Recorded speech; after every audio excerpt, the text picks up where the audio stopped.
If you can believe it, it is Friday once again.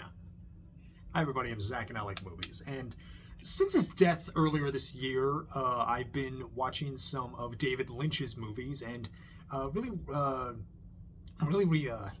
reassessing myself with how I felt about his work. And I decided to kind of just talk about his movies and kind of turn this into a series. Just give myself something to talk about week to week in case I, miss out on some of the newer stuff coming out. But seemed like a fun thing to do. And I love Lynch's work, and I think this be a good time, as good a time as any to kind of talk about his work. And it all starts with Eraserhead. This is his first film, from 1977, and one of the original midnight movies made through a grant from the American Film Institute back in the day, and it really it's certainly one of a kind. I mean, I certainly have a connection to this movie because this was also my first David Lynch movie. Like, I remember, I have a vivid, honestly, one of my favorite memories as a budding cinephile was being 16 years old, sitting down and watching Eraserhead for the first time. I set it up perfectly. Like, I watched this in the dead of night in the dead of night. It was rainy. It was cold. It was kind of a cold night. I had a kind of a clearly used but also loved DVD that I borrowed from the library at the time, and I watched it with the lights off because original midnight movie, you hear things, you kind of want to set the mood right, and nothing prepared me for what I was in for, and I don't think anything really can. The movie starts, and there's this opening image of the main character Henry, with his pale face, like he's seen a ghost, his big cylinder hair, and he's floating, and he's floating in space, and he's superimposed in the space, and he's just sort of has this look of sheer terror on his face. And I remember my stomach kind of dropping and me going, oh. I immediately felt uneasy, and it's interesting that how Eraserhead came to be, and or even describing Eraserhead, because it's a movie that's because it's a movie that really sets it as sort of the opening move from a director. It's really a movie that's hard to sort of not so much hard to describe, but sort of intriguing to parse out, because what's so great and so unique about David's movies is that he's went out of his way to never explain them or ever explain himself. And there's that great quote where he says, Eraserhead is my most spiritual film, and the interviewer's asked, can you elaborate on that? No. I think there was another one with I think it was Mark Kermode, and he was talking to David Lynch, and I think Mark was talking about Eraserhead. He went on for 2 minutes, explaining this thing represents that, and the end of the thing, and the blah blah, and on and on. And it's does that have anything? And David simply said, no. And his movies. They're much like his paintings. They're better felt than solved. They're not Rubik's cubes to be set right. They're probably more closer to something like a Rorschach painting. But the difference I think between his movie is that his movies generally have a simple story to attach yourself to. This story, it's just a young man named Henry Spencer living in this weird industrial environment, and he and his girlfriend have their first kid, and he sort of struggles with that, and that's essentially the plot of it. But that's a very simple thread to follow. But the experience of Eraserhead and feeling Eraserhead is something unto itself. and like more, and like even beyond just like the imagery of Eraserhead, and first comes to mind is its sound. Now, the soundscape of Eraserhead it's really just dread. It's really dread. It's dread inducing. There's like take the and it goes well with the environment. Like take this dilapidated industrial environment that Henry is living in. It's borderline a post-apocalyptic, which given that it was filmed and set around Pittsburgh, where Lynch was living at the time, it was like really like it was really like just almost nowheresville. It was really poor. Yeah, this place was like in really bad shape, and like the sound of it is just so ever present and so it's always in the forefront, in the back of your mind too. Like this hum of machinery and gas. It's like a constant fog in your head, and when you couple that with like honestly the sounds of this movie, they remind me a lot of the better work of the ambient musician Tim Hecker. He has where there's the cavalcade of noise and sound and just like humming and sparks and clangs and splashes and it's just everything. It just imbues with you this the feelings of anxiety and paranoia. You almost do wind up feeling like Henry, where he's just like sort of like almost wide-eyed, like jittering around. Like you never feel at ease, and even among other people, it feels that way. Like the early scene early on where Henry visits his girlfriend's parents, where they have dinner, and like he go and like there's these strange sucking sounds and he looks over and it's like a dog feeding her her puppies, and then they have dinner with this tiny like piece of chicken that's like he stabs it with the fork to cut it and it just like its legs are moving and it's like oozing some pustule like oil almost and like grandma starts like looks like she's coming a little and the image, like the sound, but like the sound it locks in your mind, and like it really does feel like this sort. It's interesting because this has such has a lot of like sort of dreamish logic, but like when I dream, I don't really associate sound with my dreams. I tend to think of like colors first, but with with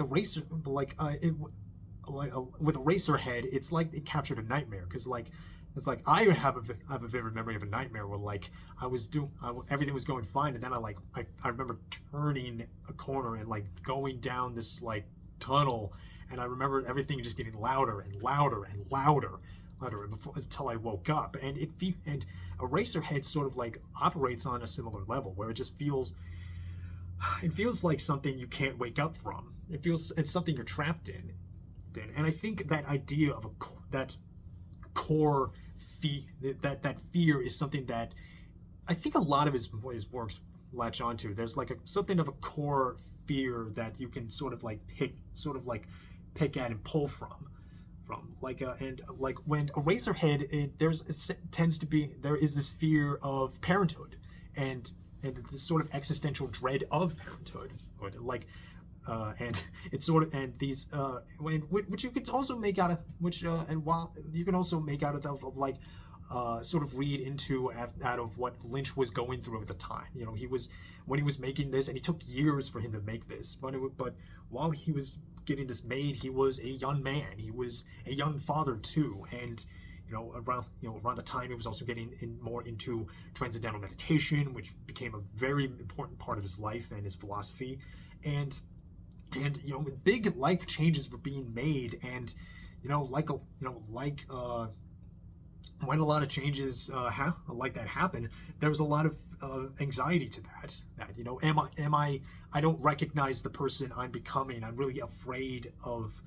I fear that I might not be good, not be either, if not the same person, a good person. Or like, what if I fail? What if I fail my child? What if my child comes out weird, like Henry's child? Like one of the still one of his most like upsetting imagery is involves this little baby, this baby that looks it's like this alien looking baby. It has this like big head. It does it again. It's like sort of manifesting this fear of like, what if, sort of like being afraid, like not just being afraid of the idea of the fear of being afraid. The fear of parenthood is making you it's sort of manifested in like being afraid of even looking at your child.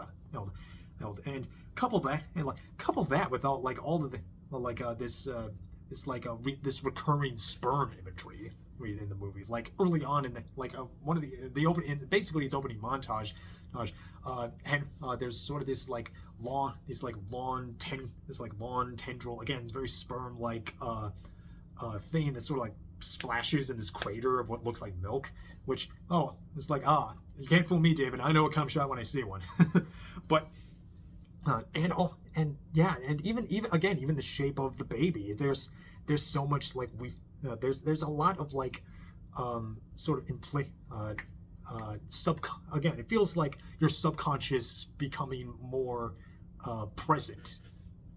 And wow, it is uncomfortable, and it's sort of, and it's, again, it's something that you really feel. It's it's something you just kind of look at yourself and really just try to like feel and parse it out. And I feel like it does feel like a nightmare, especially around the end, where the noise just gets louder and louder and louder, and the imagery, like it's flashing your biggest fear, like your fears turn into something much more monstrous before you sort of wake up in this weird haze. And that's haze, but at that same point there's also like this sort of element, this odd element of like, this lady that's in the radiator, and she's this like, oh, this sweet gal. She almost feels like, a 1950, this sort of like 50s Americana doll face, but she has these like big chipmunk cheeks that look almost like tumors. And she's singing, as she's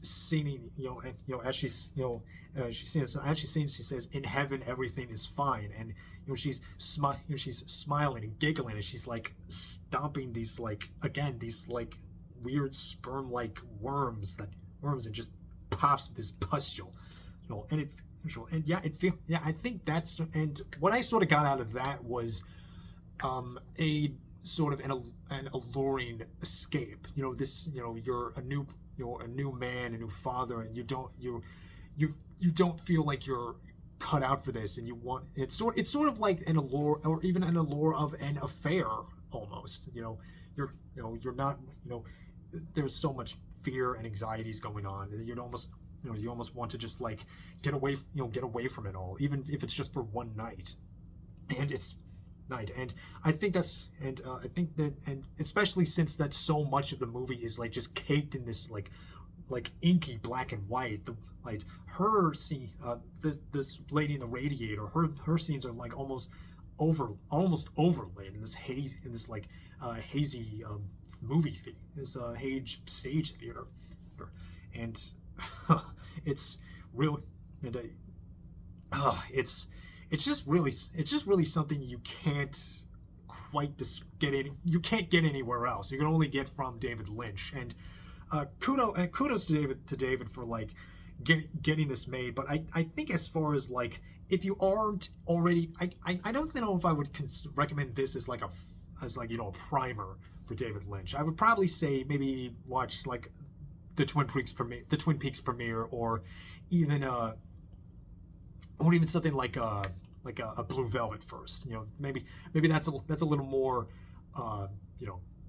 not quite. There's something a little more tangible there. But Racerhead is absolutely, like, again, like kind of one of those like classical midnight movies. It's something that you only find when you stumble into like a rundown movie theater at like 2 in the morning, or something that you or get something that you can like just sort of create this like sort of dark, dreary environment replicated like I did.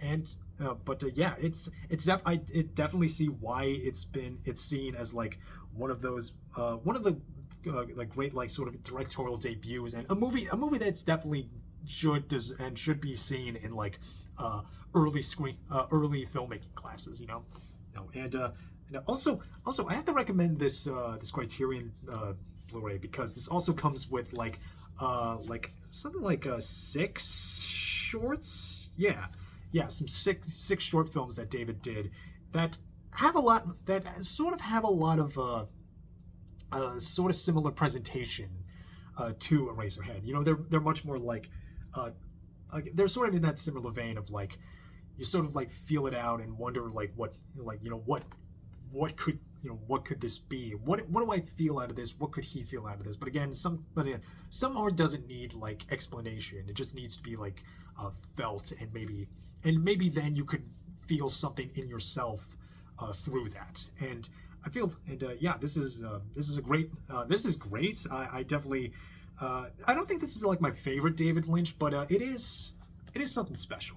It's something I'll always cherish. But yeah, that's I guess that'll be it for. I guess that'll be it. I don't. It's again, Eraserhead is kind of a movie that you just need to see for yourself. It is something of a Rorschach painting of a movie, and it's creepy. The sound is just it's devastating. It's an uneasy nightmare. But even at the very end, there is light at it. But like, I guess with a nightmare, what do you do when you wake up from it? Do you change from it? Do you respond? Do you put it away? Do you change from it? And I think that's another thing I get out of it. The fear of change, but maybe change. If change is necessary, it's part of life. There'll always be anxiety, fears to that, but there's no escaping change. And I think I will change things up for this channel and keep talking Lynch for as long as I can. And it's gonna be exciting. There's still a few things from him I haven't seen. I still need to go back and like finish Twin Peaks, but yeah, for now that'll be it. I'm Zach. I like movies. I got more David Lynch movies to watch. I have a lot more movies in general to watch, and I guess that will be it for now. And I will see you all next time. You take care of yourselves. I'll see you next Friday.